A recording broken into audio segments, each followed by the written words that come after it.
No vídeo anterior foi definida uma sucessão monótona como uma sucessão que não altera o seu sentido de variação. Temos assim sucessões monótonas crescentes, monótonas decrescentes e monótonas constantes. Em termos formais, foi visto que é possível avaliar se uma sucessão é crescente ou decrescente, bastando para isso calcular a diferença entre dois termos consecutivos de qualquer ordem. Temos então assim as seguintes condições, que estão assim aqui já indicadas e que já foram definidas no vídeo anterior. Portanto, se a diferença de dois termos consecutivos for sempre maior ou maior ou igual a zero, temos uma sucessão estritamente crescente ou crescente em sentido lato, respectivamente. Se a diferença de dois termos consecutivos for menor ou igual a zero, então a sucessão dir-se-á estritamente decrescente ou decrescente em sentido lato, também respectivamente. Se a diferença entre dois termos consecutivos de qualquer ordem tiver sinais diferentes, então a sucessão dir-se-á que não é monótona. Neste vídeo vamos ver alguns exercícios. Eu estive a preparar alguns exemplos que eu considero interessantes e que de certa forma são suficientes para cobrir todas as possibilidades no que diz respeito ao estudo das sucessões monótonas. Vamos então ao primeiro caso. Temos aqui a sucessão gadiana, que é dada por 1 meio elevado a n. Bom, antes de mais, nós podemos começar por fazer um estudo simples desta sucessão, pensando em quais serão os termos que a sucessão admite. Então vejamos. Se substituirmos o n por 1, temos 1 meio. Se substituirmos o n por 2, temos 1 quarto. Se substituirmos o n por 3, temos 1 oitavo, depois 1 16avos e assim sucessivamente. Podemos observar que é possível obtermos do termo anterior cada um dos termos, bastando para o efeito multiplicar por 1 meio. Portanto, do primeiro para o segundo multiplicamos por 1 meio, do segundo para o terceiro multiplicamos por 1 meio, ou seja, dividimos por 2. Daí que os termos vão sempre diminuindo. Portanto, esta sucessão é uma sucessão que é monótona decrescente e esta análise ajuda-nos a chegar a essa conclusão. É evidente que podemos definir ou podemos concluir que a sucessão é decrescente também através da condição que foi definida aqui atrás. Ou seja, se nós subtrairmos dois termos consecutivos de qualquer ordem, ou vamos obter que a expressão será sempre negativa, ou então menor ou igual a zero. Vamos analisar isso. Ora, o que é que será o g de n mais 1? O g de n mais 1 consiste em vir aqui a esta expressão e substituir o n que está aqui por n mais 1. Ficamos então com isto, 1 meio elevado a n mais 1. Calculando então a diferença entre os dois termos consecutivos, obtém-se o seguinte: g de n mais 1 menos g de n será igual a 1 meio elevado a n mais 1 menos 1 meio elevado a n. Bem, este 1 meio elevado a n é a mesma coisa que ter 1 meio elevado a n. Aliás, este 1 meio elevado a n mais 1 é a mesma coisa que ter 1 meio elevado a n vezes 1 meio menos 1 meio elevado a n. Como 1 meio elevado a n se encontra nestas duas parcelas, podemos colocar 1 meio elevado a n em evidência. E o que é que resulta? Resulta 1 meio elevado a n, que multiplica por, da primeira parcela sobra 1 meio, da segunda parcela vai sobrar o 1.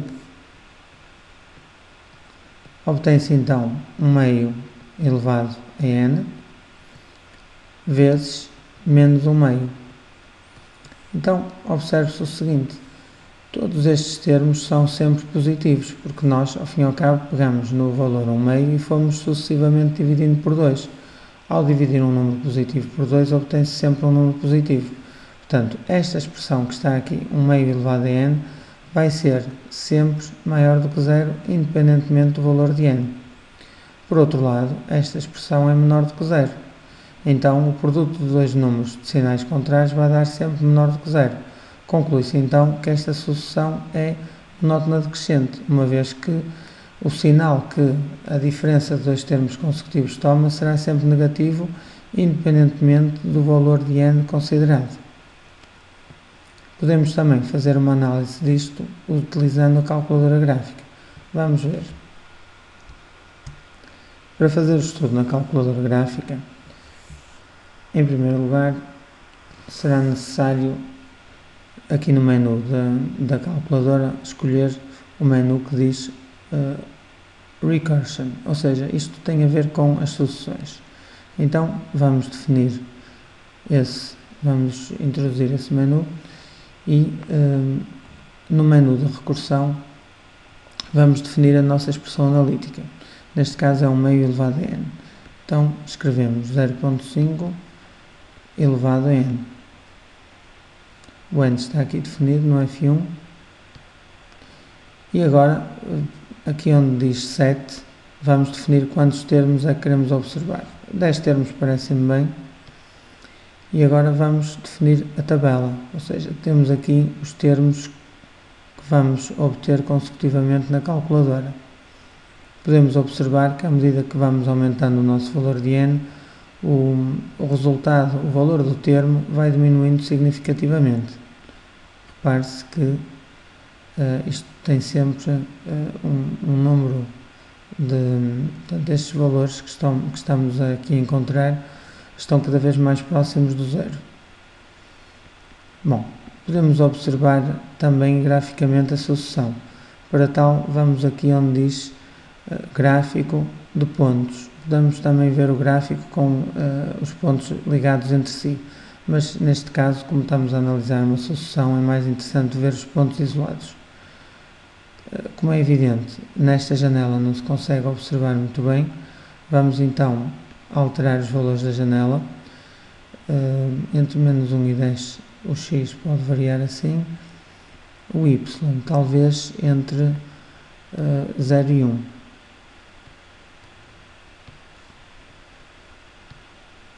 E a escala podemos considerar 0.1. Vamos novamente ver e assim já podemos observar melhor. Repare-se que até podíamos ter posto aqui o primeiro termo, ou o y máximo, a valer 0.5. E vemos aqui os termos sucessivos da sucessão. Observe-se que eles vão diminuindo sempre. Vamos passar então à sucessão seguinte.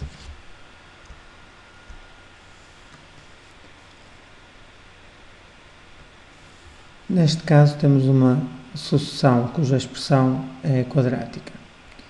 Ora, o Fn será então n ao quadrado mais n. Então, como é que será a expressão do Fn mais 1? Ora, o Fn mais 1 será então obtido à custa de vir aqui esta expressão e a cada ocorrência de n vamos substituir por n mais 1. Obtém-se então assim, n mais 1 ao quadrado mais n mais 1. Como é evidente, isto aqui é um caso notável. Fica n ao quadrado mais 2n mais 1 mais n mais 1. O que é que vai dar? N ao quadrado mais 3n mais 2. Então, calculando a diferença destas duas expressões, obtém-se o seguinte: Fn mais 1 menos Fn. Isto será igual a n ao quadrado mais 3n mais 2 menos a outra expressão que é n ao quadrado mais n. Tirando daqui estes parênteses, obtém-se o seguinte: n ao quadrado mais 3n mais 2 menos n ao quadrado menos n. Os n's que se encontram ao quadrado cortam um com o outro e obtém-se o seguinte: 3n menos n dá 2n mais 2. Então, o que é que temos aqui? Temos dois termos, ou melhor, temos uma soma de duas expressões que são positivas, porque este n vai tomar valores sempre maiores ou iguais a 1. Portanto, isto é sempre maior do que 0, aliás, é sempre maior do que 2, maior ou igual a 2, e isto aqui também é sempre positivo. Portanto, esta expressão é sempre maior do que 0, e isto para todo o n pertencente ao conjunto dos números naturais. Conclui-se então que esta sucessão é monótona crescente. Podemos observar graficamente a expressão que foi introduzida colocando n ao quadrado mais n. Estão aqui alguns termos da sucessão, podemos observar que eles crescem sempre e em termos gráficos os termos vão sempre aumentando. Vamos passar para a sucessão seguinte. Neste caso temos uma sucessão definida por ramos. Como é que nós fazemos o estudo? Bem, vamos ter que fazer aquela análise da diferença de dois termos consecutivos de qualquer ordem, quer para o ramo de cima, quer para o ramo de baixo. Então, para n menor do que 5, vamos lá ver. O de n mais 1 menos o de n será igual a 3 vezes n mais 1 menos 2 menos 3n menos 2. Obtém-se 3n mais 3 menos 2 menos 3n mais 2. Ora, o que é que vamos obter aqui? 3n cancela. Aqui corta. E o 2 também corta. Então isto fica só 3. Isto é maior do que 0 para todo o n menor do que 5. Portanto, neste caso, estamos a lidar apenas com estes elementos. Vejamos então para o outro caso. Para n maior ou igual a 5, como é que vamos, melhor vermos a expressão, é 2n neste caso. Vamos obter o de n mais 1 menos o de n será igual a 2 vezes n mais 1 menos 2n, ou seja, 2n mais 2 menos 2n. O 2n corta e isto dá 2. E o 2 é sempre maior do que 0 para todo o n pertencente ao conjunto dos números naturais. Então, a questão que se coloca aqui é, os primeiros 5 termos, a sucessão cresce sempre. Nos termos que vêm a seguir, a sucessão também cresce sempre.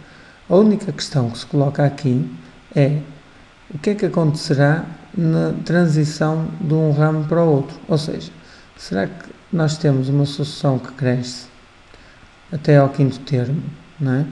E o sexto termo vai começar mais abaixo e depois continuar a crescer, e neste caso a sucessão é não monótona, porque daqui para aqui desce. Ou então teremos um caso em que os 5 termos crescem de uns para os outros e o sexto termo vai continuar a ser um valor portanto, maior do que este e portanto a sucessão continuará a crescer. Nós temos que analisar isso calculando os termos nesta fase aqui de transição. Nós temos que ver qual é o valor o de 4. Aqui por acaso eu pus os 5 termos, era só 4, porque o 5 não está aqui incluído. Seria o de 4 igual a 3 vezes 4 dá 12, menos 2 dá 10. E o termo de ordem 5 será 2 vezes 5 igual a 10. Então está aqui uma situação curiosa. Nós temos os primeiros 4 termos a subir, a aumentar, a sucessão é monótona crescente nos primeiros 4 termos, conforme vimos, não é? E depois, o quinto termo vai ter exatamente a mesma imagem que o quarto. Portanto, isto subiu até aqui, estabilizou e agora vai continuar a subir. Portanto, temos uma sucessão que tem esta característica. Do quarto para o quinto termo, ela tomou o mesmo valor. Então, nós não podemos afirmar que o de n mais 1 menos o de n é só maior do que 0 para todo o n, pertencente a n. Porquê? Porque a diferença entre o quinto e o quarto termo não vai ser um valor positivo, vai ser um valor igual a 0. Então, neste caso, nós temos que colocar maior ou igual a 0. Estamos então perante esta situação aqui. O b de n mais 1 menos b de n é maior ou igual a 0. Portanto, b de n é uma sucessão monótona crescente, mas em sentido lato.